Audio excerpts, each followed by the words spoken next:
Hi there, this is Joe McKay from I Wonder UK. You join me on a sunny day in Cornwall at Port Isaac. It's 29th of August today. Going out for a 3-day walk, 2-night wild camping trip. Come along and join me.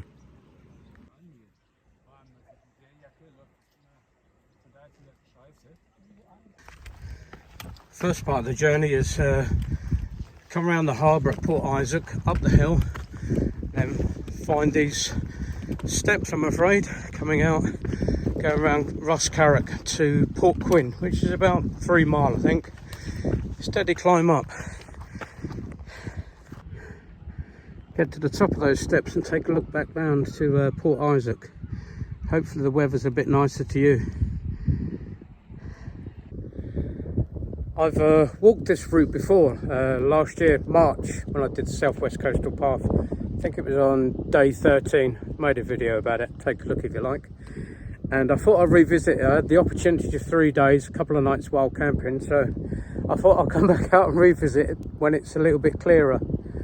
Unfortunately, as you can see over my shoulder, the weather's got something else to say about it, but it's always nice to be out.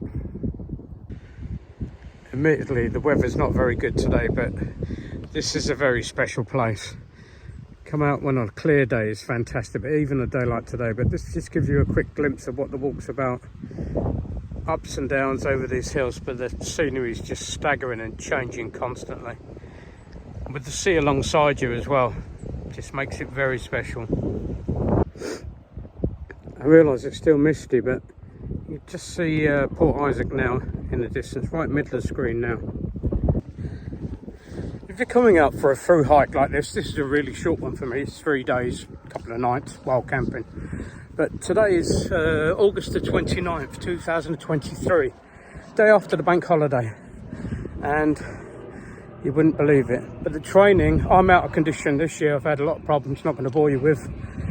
But you need to train, get your mileage up, make sure your footwear, boots or shoes, whichever you're wearing, are suitable for you and broken in. And also I truly believe in hardening your feet off. But for this sort of walk you need to be prepared for up and downs. And I mean, some of the stairs are quite steep stairs and they're not always even. And that makes a world of difference with a rucksack on if you're going wild camping. Just be prepared, do a bit of training for it. But that training for wherever you do needs to include hills. Trust me. How about that for a secluded beach? Even with weather like this, look at the colour of the water. I'm not sure if you can get down to it, but that's probably the beauty of it.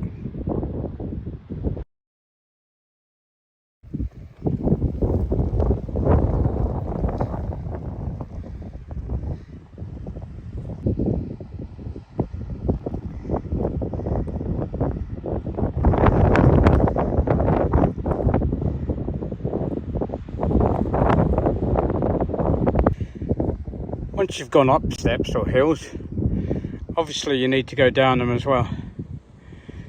To give some idea of scale, there's some people coming along this path just in the distance there with a red coat in the top right hand corner of the picture now. I've just been reminded of another thing I really like on walking this path, amongst all the other paths. I imagine it's all the same, but meeting up with other like-minded people. I just met with an American bloke. I stood there chatting for 10 minutes, maybe 15 minutes, just reminded me to take it easy. Whatever the weather, it's always important, just take that time. He's walked the Southwest Coast Path, same as me, but the other way round last year, wrong way round. But it just reminds you that human contact as well. The isolation, but you get some human contact with like-minded people. Amazing.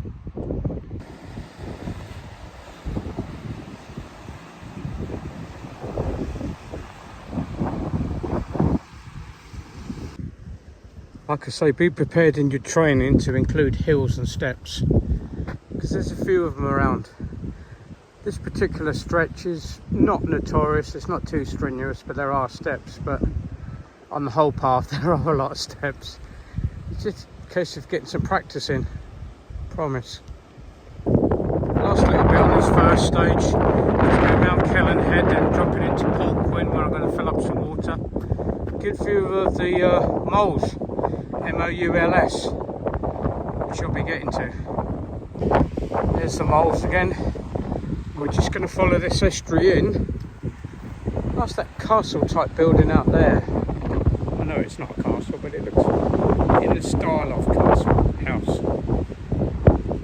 In this estuary, and we're going to drop into Port Quinn. The advantage of Port Quinn, I've been through there before, is there's got a standpipe there as you come into the village.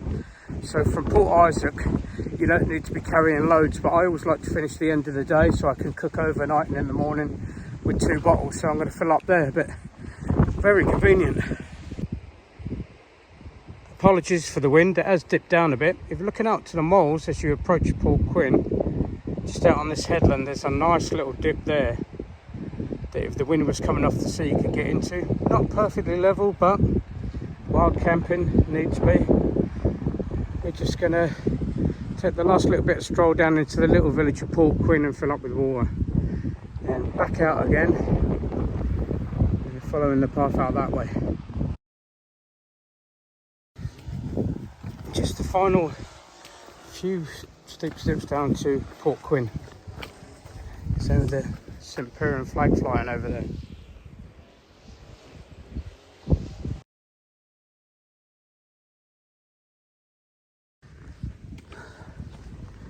Another thing I would suggest if you're walking the southwest coastal path, because of the ups and downs, trekking poles are a godsend on the ups and the downs.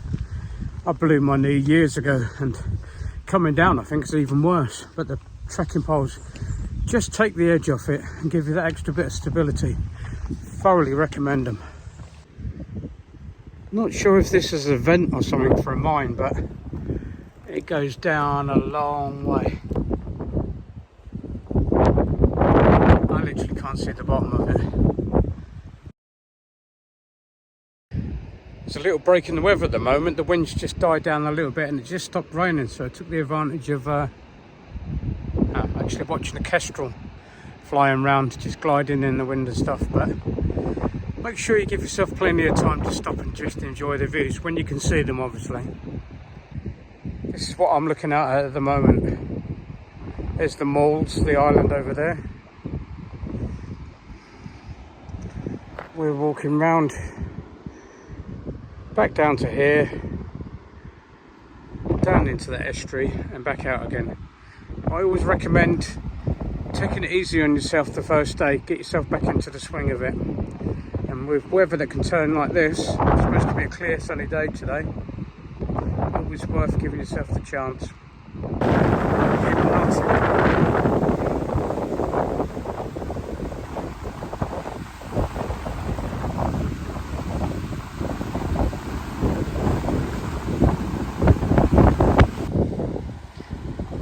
On this part of the coastline there's just one little inlet or estuary after the other.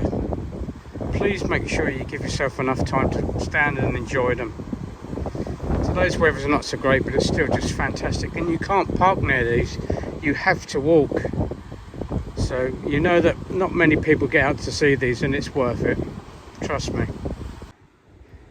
Here's another example of the things you find when you're out on the path in the middle of nowhere. Nowhere near a car park.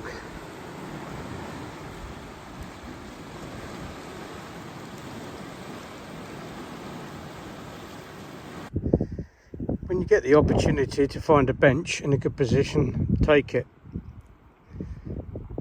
Well worth it, just suck up that atmosphere.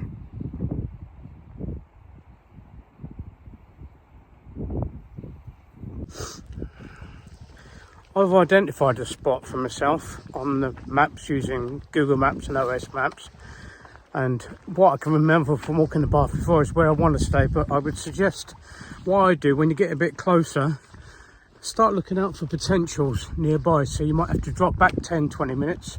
If you see a potential, log it, make a note of the time so you know how far you need to walk back, and it comes up as a backup plan in case the weather turns on you, or the location you planned out is not as good as you thought it was. Always worth keeping an eye out as you're getting a bit closer, getting to the end of your day.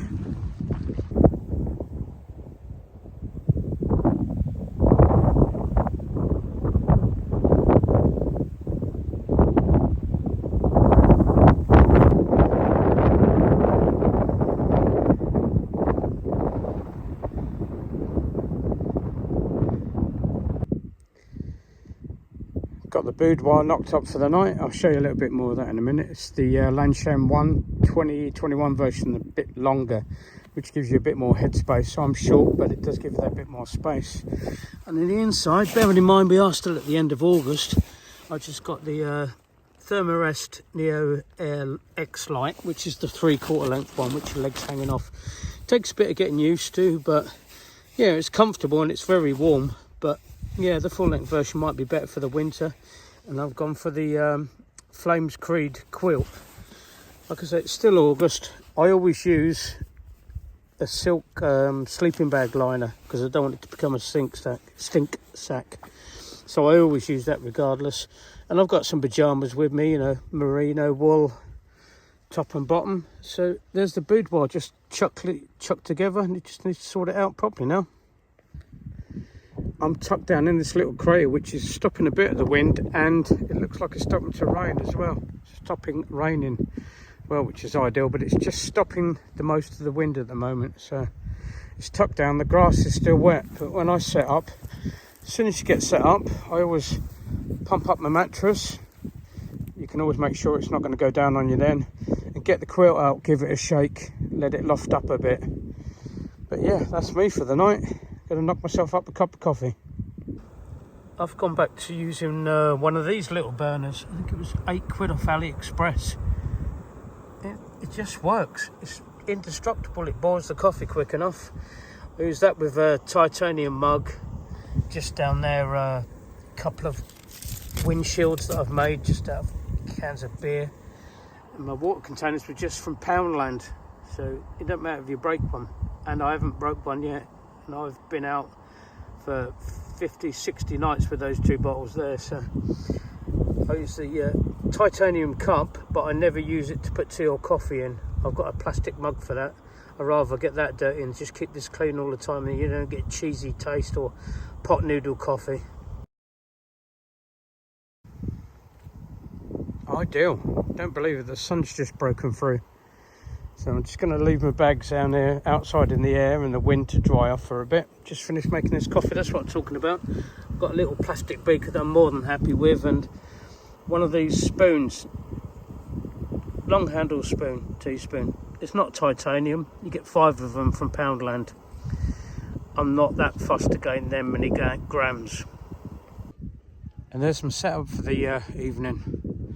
Grass is a bit wet, I'm not complaining. The sun's come out and the wind's drying out nicely anyway, but I'll show you my view. Come with me.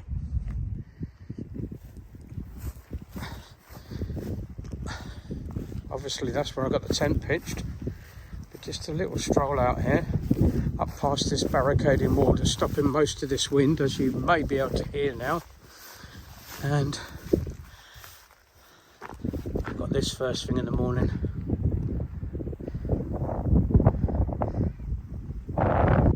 Not bad, eh?